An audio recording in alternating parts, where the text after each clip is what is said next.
ओम नमः सिद्धेशाय। विद्यासागर है मम गुरु, नमन करो सोवान।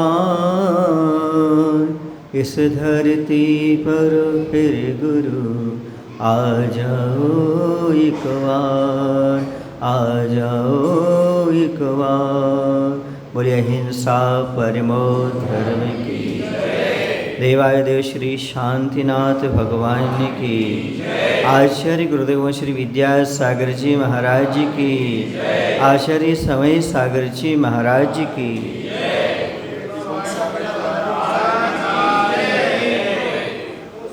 आज का बहुत ही प्यारा विषय है, सत्य क्या है। कुछ लोग बोलने को सत्य मानते हैं, कुछ लोग झूठ के त्याग को सत्य मानते हैं। ये सब बात सही है, ये भी सत्य है। झूठ का त्याग सो सत्य है, सत्य बोलने का नाम सत्य है, मोक्ष मार्ग पर बढ़ने का नाम भी सत्य है।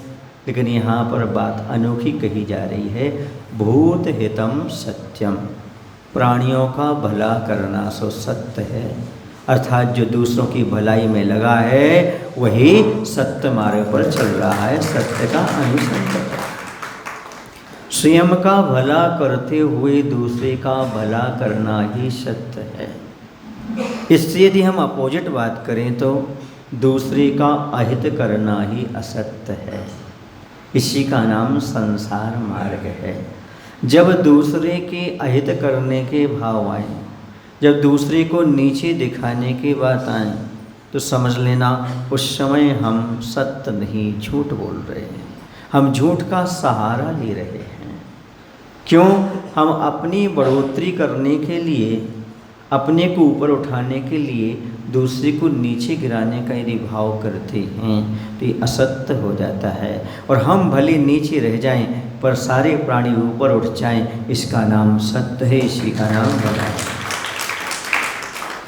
दूध का सार मलाई है, ये सब जानते हैं। दूध का सार मलाई होता है तो जीवन का सार स्वयं की और औरों की भलाई होता है।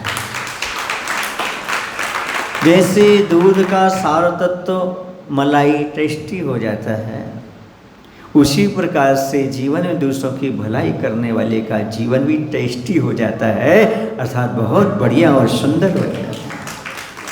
यदि आप अपने जीवन को सुंदर बनाना चाहते हो तो स्वयं की भलाई में और दूसरों की भलाई में लगो।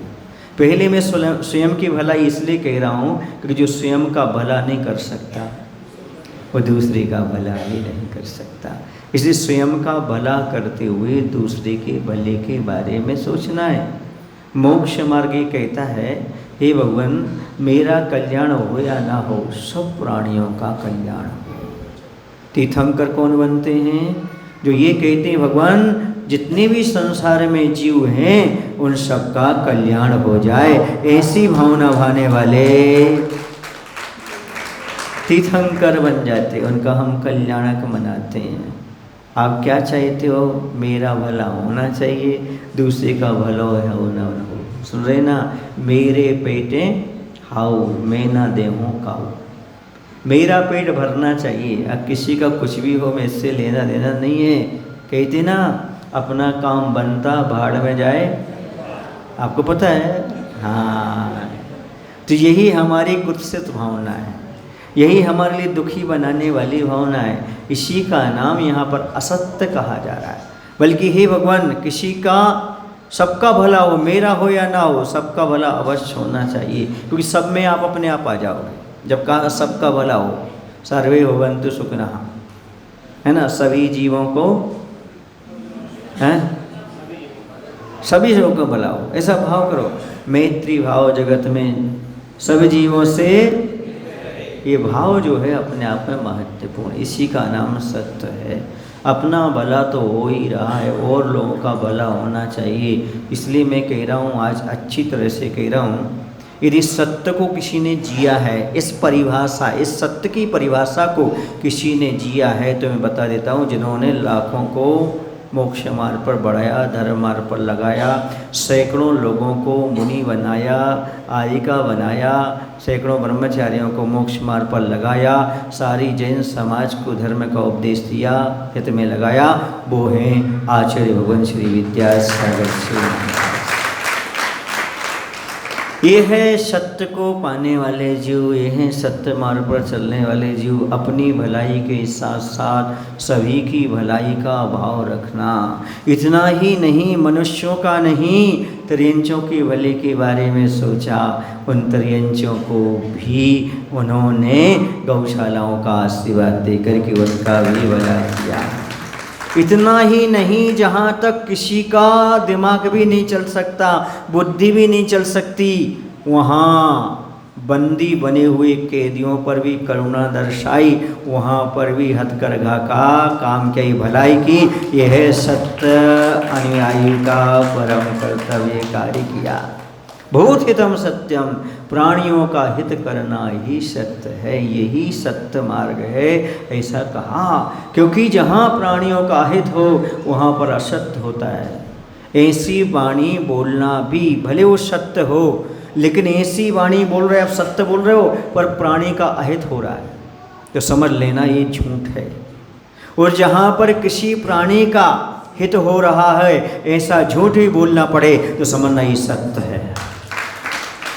तो सबसे पहला व्रत है अहिंसा। अहिंसा के बिना बाकी के व्रत कोई मायना नहीं रखते। यदि अहिंसा है तो बाकी व्रत काम करते हैं। आप लोगों ने खेत देखा होगा, आप लोगों ने खेत में यदि फसल है तो पानी की ज़रूरत है, फसल है तो खाद की ज़रूरत है, फसल है तो बाउंड्री वाल की ज़रूरत है, फसल नहीं है तो क्या? तो फसल हो गई अहिंसा धर्म, बाकी के व्रत खाद पानी और बाउंड्री वाल हो जाते हैं। यदि आपके पास अहिंसा है, सबके भले की बात है, सबका भला कैसे हो ऐसी बात आती है, तो समझ लेना निश्चित रूप से वह व्यक्ति सत्य मार्ग पर चल रहा है। जब भी दूध को उबालोगे, जब भी दूध को तपाओगे, निश्चित है उसमें थोड़ा ठंडा होते होते मलाई पड़ेगी जरूर, थोड़ी भी पड़े तो पड़ेगी जरूर। बोलो ना भाई। दूध को तपाने के बाद जब वो ठंडा होता है तो निश्चित उसमें कुछ ना कुछ मलाई पड़ती है। वैसे यदि जीवन में कोई स्वार्थ त्याग करके थोड़ी भी तपस्या करता है, तपता है, तो उससे स्वयं की और दूसरों की भलाई होती ही होती है। दूध को तपाने से ठंडा होने पर मलाई की उत्पत्ति होती है। थोड़ा स्वार्थ त्याग की तपस्या करने से स्वयं की और औरों की भलाई होती है। मैं कहता हूँ यदि दूध को थोड़ा तपना पड़े तो तप जाना चाहिए, लेकिन मलाई का लाभ दुनिया को देना चाहिए। ऐसे इंसानों को थोड़ा स्वार्थ छोड़ना पड़े छोड़ दो, पर सबकी भलाई का काम जरूर करना चाहिए। दूध ने कभी तपने को मना नहीं किया, दूध ने कभी तपने को मना नहीं किया। रोज़ तपा है, रोज़ मलाई दी है। आप क्यों पीछे हटते हो?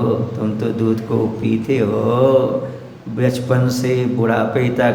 तुम भी अब थोड़ा तपना शुरू कर दो, स्वार्थ छोड़ना शुरू कर दो, सबकी भलाई में लग जाओ, तुम सत्य मार्ग पर लग जाओ।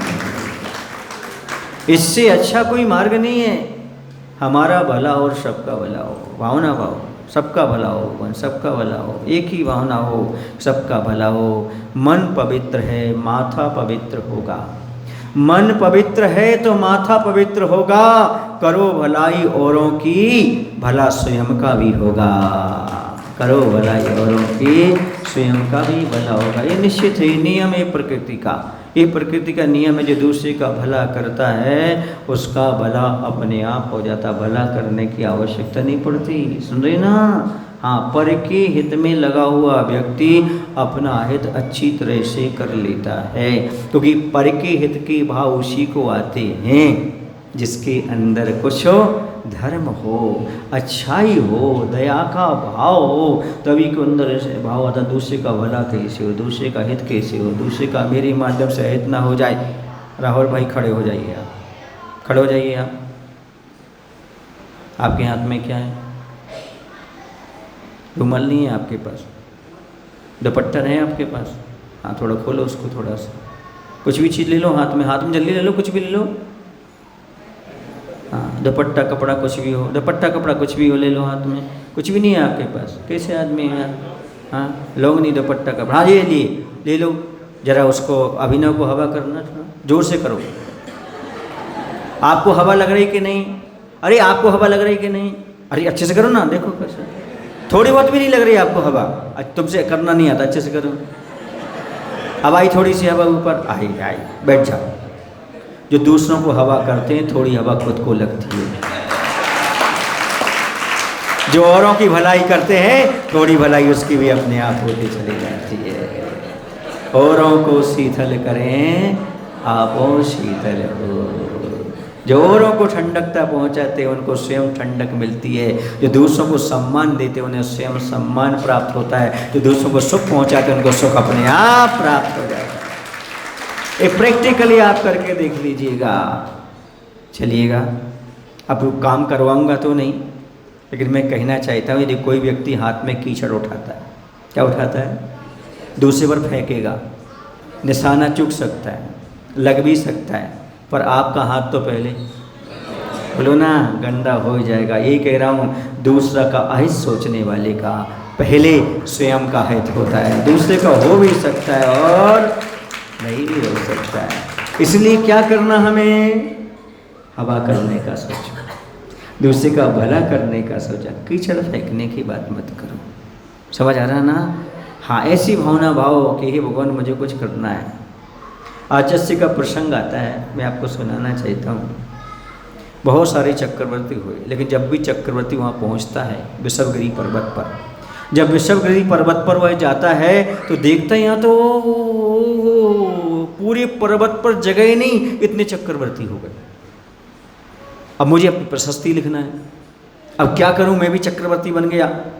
तो दूसरे का नाम मिटाता है और अपना लिखता है। दूसरे का नाम मिटाता है और अपना नाम लिखता है। इसको नाम चक्रवर्ती होता है। समझ आ रहा ना? इसमें कौन सा सुख मिल गया? इसमें कौन सा सुख मिल गया? दूसरे का नाम मिटा करके अपना नाम लिखने में कोई सुख नहीं है। मैं तो ये कहता हूँ, यदि ऐसा ही लौटाता तो एक चक्रवर्ती का नाम अमर हो जाता, कि दूसरे का नाम मिटाए बिना चक्रवर्ती बन गया।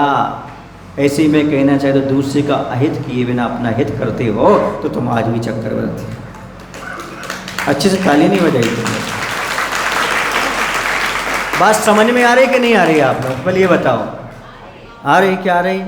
दूसरे का अहित किए बिना अपना हित करना, ये चतुराई है।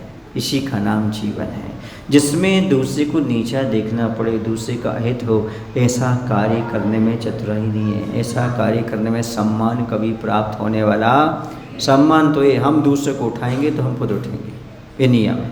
हम दूसरे को गिराएंगे तो बोलो ना भाई, बिल्कुल नियम है, ये नियम है, प्रकृति का नियम है। एक कारीगर होता है, कारीगर समझे आप लोग? सुतार जो कार्य करता है, वो क्या करता है? जब मकान बनाता है दीवार खड़ी करता है, एक के बाद एक के बाद। जैसी जैसी दीवार ऊंची होती जाती है, बोलो ना, सोनार की कुर्सी बढ़ती जाती कि नहीं बढ़ती जाती है? हैं?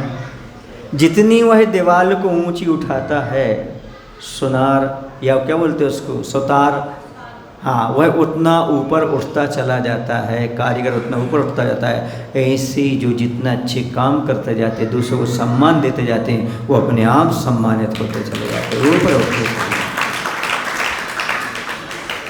दुनिया के लोग रामचंद्र जी का नाम क्यों से जानते हैं? कैसे जानते हैं? कैसे जानते हैं? नहीं, उन्होंने अपने पिता के सुख के लिए राजगद्दी का त्याग किया था। क्या किया था? कल मुझे राजगद्दी मिलने वाली है, सुने ना, सारा डिक्लेयर हो गया। लेकिन उन्होंने क्या कहा? मेरे पिता की भावना है। क्या है? मेरे पिता की भावना है कि यही भरत को राजगद्दी दी जाए, या माँ की भावना है कह की और मुझे वनवास दिया जाए। सुन रहे आप लोग कि नहीं? उन्होंने शिकायत नहीं की, समर्पण किया। यदि इसी में हमारी अयोध्या का भला है तो मैं राजपाट गद्दी त्याग करने के लिए तैयार हूँ। ये किसका भाव था? बोलो ना। आज वो गद्दी पर नहीं बैठे, लेकिन हर किसी के गद्दी पर बैठना अच्छा है कि दिल में बैठना अच्छा है? बोलो ना। सुनो एक बात बोलूं, दुनिया में कुछ लोग ऐसे होते हैं, उनके कारनामे ऐसे होते हैं कि वो सबके दिल से उतर जाते हैं। कुछ लोगों की दुनिया में ऐसे कारनामे होते हैं कि वो सबके दिल से उतर जाते हैं। कुछ लोगों की दुनिया में इतने अच्छे कारनामे होते हैं, हर किसी के दिल में उतर जाते हैं। हमें सबके दिल में उतरना है कि दिल से उतरना है? बोलो भाई। दिल में उतरने का एक ही रास्ता है, समाज का भला, सबका भला हो और सबके भले में ही मेरा भला हो। ऐसा भाव जिसके अंदर आता है, समझ लेना वो व्यक्ति सबके दिल में राज करने वाला होता है। कल्याण का रास्ता जिससे मिल रहा हो, सही रास्ता जिससे मिल रहा हो, वह सारा का सारा कार्य हमारे लिए कल्याणकारी है। और सत्य का मार्ग यही है और कुछ भी नहीं। दूसरे का अहित करके मुझे नहीं चाहिए। हे भगवान मुझे खुशी अवश्य देना, हे भगवान मुझे खुशी अवश्य देना, पर दूसरे की खुशी छिन जाए ऐसी खुशी मत देना। मैं खुशी तो चाहता हूँ, पर हे भगवान दूसरे की खुशी छीन कर नहीं लेना चाहता हूँ। मुझे छीना झपटी पसंद नहीं है। मुझे तो स्वाभाविक जो चीज़ प्राप्त होती है वो वही लेना चाहता हूँ। मैं अपनी खुशी बलिदान करना चाहता हूँ, पर मैं किसी की खुशी को लेना पसंद नहीं करूँगा। ऐसा भाव करना ही सत्य है, ऐसा भाव करना ही बड़ी बात है। घर परिवार में रहे तो ये सोचो, हे भगवान मुझे अपने भाई की संपत्ति ना लेना पड़े, मेरी संपत्ति में से कुछ हिस्सा अपने भाई को देना पड़े तो जीवन धन्य हो जाए। मुझे कभी भाई की संपत्ति लेने की भाव ना हो, लेने के तो ठीक है भगवान, और हड़पने की भी भाव ना हो कि मैं अपने भाई की संपत्ति को अपने में कर लूँ, मुझे प्राप्त हो जाए। पिताजी ने बंटवारा किया था पर मैं और उसकी ज़्यादा लेना चाहता हूँ, ऐसा भाव कोई मत करना। भाव ये करना है भगवान हमारे पिताजी भले बराबर का हिस्सा दे के गए हैं, यदि मेरे भाई को ज़रूरत पड़ेगी अपनी संपत्ति उसको दे दूँगा, जैसा होगा मैं करूँगा। ये है सत्य हितम भूत हितम सत्यम। सत्य ये है सबका भला हो, सबका कल्याण हो। ये संपत्ति, ये पद, ये सम्मान, ये सारी चीज़ें साथ जाने वाली नहीं है। साथ यदि जाएगी तो आपकी उदारता जाएगी, साथ यदि जाएगा तो आपने दूसरों की भलाई की है वो आपके साथ जाएगी। इसलिए सत्य को पाने का प्रयास करो। बहुत सारी सच्चाई तो मैं बता रहा हूँ, जीवन की सच्चाई यही है। जीवन की सबसे बड़ी सच्चाई है अपना हित करते हुए दूसरे का हित करना। जैसे बने वैसे तन मन धन समर्पित करते हुए दूसरे की भलाई में लगना। जैसे दूध मलाई देता है, तुम इंसान हो, दूसरे की भलाई में लग जाओ, उज्जवल हो जाओगे, उज्जवल। दूध उज्जवल क्यों होता है, दूध सफ़ेद क्यों होता है, और हर प्राणी दूध को पसंद क्यों करता है? इसलिए करता है क्योंकि दूध तप करके भी मलाई देता है। उसी का जीवन उज्जवल और भला होता है, उसी का सुंदर जीवन होता है जो तपस्या करके औरों की भलाई करता है। अपना स्वार्थ त्याग की कठिन तपस्या बिना तेज जो करते हैं। निजी स्वार्थ का त्याग अपने आप में बहुत महत्वपूर्ण चीज़ है। जो ये व्यक्ति कर ले, समझे उसने अपने जीवन में बहुत बड़ी बात कर ली, क्योंकि यही बात हमारे लिए कल्याण का रास्ता दिखाने वाली। और कोई बात नहीं, सारी चीज़ें आएंगी चली जाएंगी, लेकिन दूसरे का भला का भाव जब जब तुम्हारे अंदर आएगा, समझना तुम सत्य मार्ग पर चल रहे हो। जब तुम्हें लगे कि इसका हमें अहित करना है तो समझ लेना असत्य मार्ग को तुमने अनुसरण कर लिया। नहीं मुझे इसका भला करना है, समझना तुमने सत्य मार्ग पर बढ़ गए। समझ गए? जब भी आपके मन में आए इसका भला कैसे, इसका भला कैसे हो। अब आप लोग आते हो ना, एक सज्जन ने मुझसे कहा महाराज जी आप ऊंचाई पर बैठे हो, लोग आपको नमस्तु करते हैं, आप आशीर्वाद देते हो, अहंकार नहीं आता? ऐसा नहीं लगता कि हम बड़े और एक छोटे हैं। हम लोग को एक ही जवाब दिया, हमने कहा हम ये सोचते इसका कल्याण हो, और कल्याण की भावना भाना, भलाई की भावना, ये अपाय विषय धर्म ध्यान है। मैं धर्म ध्यान किया करता हूँ, दूसरे का भला हो, ये भी कल्याण मार्ग पर लगे, इसकी धर्म वृद्धि हो, धर्म लाभ हो, समाधि हो, इस प्रकार का आशीर्वाद दिया जाता है, इसके माध्यम से इसका कल्याण हो, ऐसी भावना पाई जाती है। समझ आ रहा ना? ऊपर बैठना आसान है, तख्त पर बैठना आसान है, वक्त पर बोलना बहुत कठिन होता है। वक्त के अनुसार बोलना बहुत कठिन काम होता है। तख्त पर बैठ करके भी सामने वाले की भावना ही बनाई, भगवान इसका कल्याण कब हो, ये जीव कब ऊंचाई को प्राप्त करे, कब अपना कल्याण करे, ऐसी भावना बना। ऐसा अपने आप में एक अद्भुत चीज़ है। एक छोटा सा संस्मरण सुना करके अपनी बात को मैं समाप्त करूँगा। आचार्य भगवान के भावों को आपके सामने रख रहा हूँ। बीरगंज की बात है, 2007 में चातुर्मास हुआ था, और 1 जनवरी को 2008 में आचार्य भगवंत की अगवानी की थी। उसमें धीरज भैया भी साथ में थे। जब अगवानी की पूज्य पुरुषोत्तम सागर जी महाराज हमारे अग्रज थे। उस समय क्या हुआ कि आचार्य के पास बैठते थे, तो शाम को भैयावती चल रही थी। मैंने पूछा आचार्य से, आचार्य जी केवली भगवान को 11 परिचय होते हैं, वो कैसे होते होंगे केवली भगवान को? तो बोले एकादश जने। हमने कहा 11 तो होते हैं, लेकिन कैसे होते हैं? बोले वेदनीय शेषा, वेदनी कर्म के उदय से होते हैं। सुने ना? तो मैंने कहा हम मोहिनी है नहीं, और वेदनी किसकी सपोर्ट में काम करता है? मोहिनी की। तो कैसा अनुभव होता होगा, भूख प्यास कैसे लगते होगे उनको? तो आचार्य श्री ने एक ही जवाब दिया, देखो कुंथुनाथ का अनुभव कुंथुनाथ के पास है, कुंथुसार का कुंथुसार के पास है, कुंथु जीव का कुंथु जीव के पास है। जब हम केवली बनेंगे तो बता देंगे कैसे अनुभव होता है। क्या बनेंगे? मैंने कहा आचार्य श्री जी आप इतनी तपस्या कर रहे हो, यदि पंचम काल नहीं होता और आपका उच्च सैनन होता तो आपको अभी केवल ज्ञान हो जाता। तो आचार्य श्री उदारता देखना, उदारता। आचार्य श्री क्या बोलते हैं सुनना, वो तो तुम्हें भी हो जाता केवल ज्ञान। तो हमने कहा नहीं आचार्य श्री, हमें तो आपका समोषण चाहिए, अभी नहीं मिल रहा है, अगले भाव में आप समोषण में विराजमान होंगे, हम नीचे बैठे होंगे, हमारा भी कल्याण होगा। तो आचार्य श्री हमें भी समोषण चाहिए, तुम्हारा मिल जाए किसी का मिल जाए, हमें तो समोषण चाहिए। हमने कहा नहीं आचार्य श्री आपका समोषण लगेगा और हम सब लोग वहाँ पर बैठेंगे।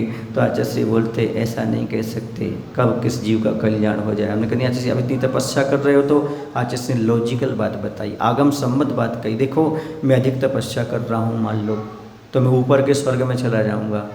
सुन रहे ना? ऊपर के स्वर्ग में चला गया, 10-12 सागर की आयु मिल गई, और तुम नीचे के स्वर्ग में पहले स्वर्ग में आए, 1 सागर 2 सागर 3 सागर ऐसे रहे, तो आप हम तो वहीं लटके रहेंगे। तो जब तक 2-3 भाव मनुष्य पर्याय के ले लोगे और लेके मुनि बन के कब कल्याण कर जाओ, हम वहीं से देखते रह जाएंगे। इसलिए कहा नहीं जा सकता कौन जीव कब अपना कल्याण कर लिया। आचार्य भगवंत ने बताया, कर्म सिद्ध समझाया, ये मत समझना कि मैं बहुत बड़ा हूँ तो मेरा कल्याण हो ही गया, ऐसी कोई बात नहीं है। भगवान का समोषण लगा रहता है, और बहुत से जीव आते हैं और दीक्षा लेकर के मोक्ष चले जाते हैं, भगवान उपदेश देते रहते हैं। बोलो ना भाई। इसलिए कौन छोटा कौन बड़ा इसका आकलन नहीं करना, बल्कि ये सोचना है भगवान सबका भला हो, प्रत्येक आत्मा का कल्याण होना चाहिए। इस प्रकार का भाव लेकर के चलोगे तो निश्चित रूप से आप सत्य मार्ग पर चल रहे हो। हमारे मन से, वचन से, क्रिया से किसी का अहित ना हो, ऐसा भाव रखना ही सत्य मार्ग है। मुनि महाराज इसलिए तो 5 समिति का पालन करते हैं। मुख से भी बोलेंगे तो भाषा समिति, भोजन भी करेंगे तो ऐसा समिति, चलेंगे तो क्रिया समिति। समझ गए आप लोग कि नहीं? इन समिति का पालन किस लिए है?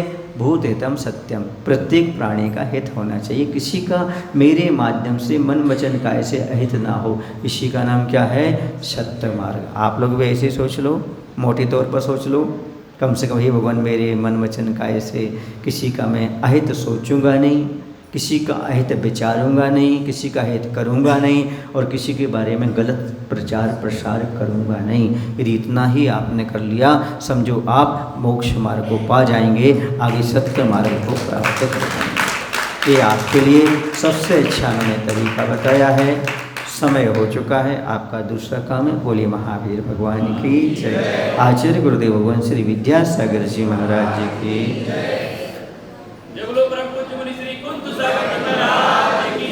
हे प्रभु, हम सभी को इतनी शक्ति, इतनी बुद्धि देने की कृपा करो कि जब भी मन से सोचें तो दूसरे का भला सोचें, उसकी भलाई के बारे में सोचें। जब भी बोलें तो दूसरे की प्रशंसा के बारे में बोलें, अच्छे शब्द बोलें, भलाई के शब्द बोलें। और जब भी कोई क्रिया करें तो उसमें किसी का अहित ना हो, सभी का हित निहित हो, ऐसी क्रिया कर सकें।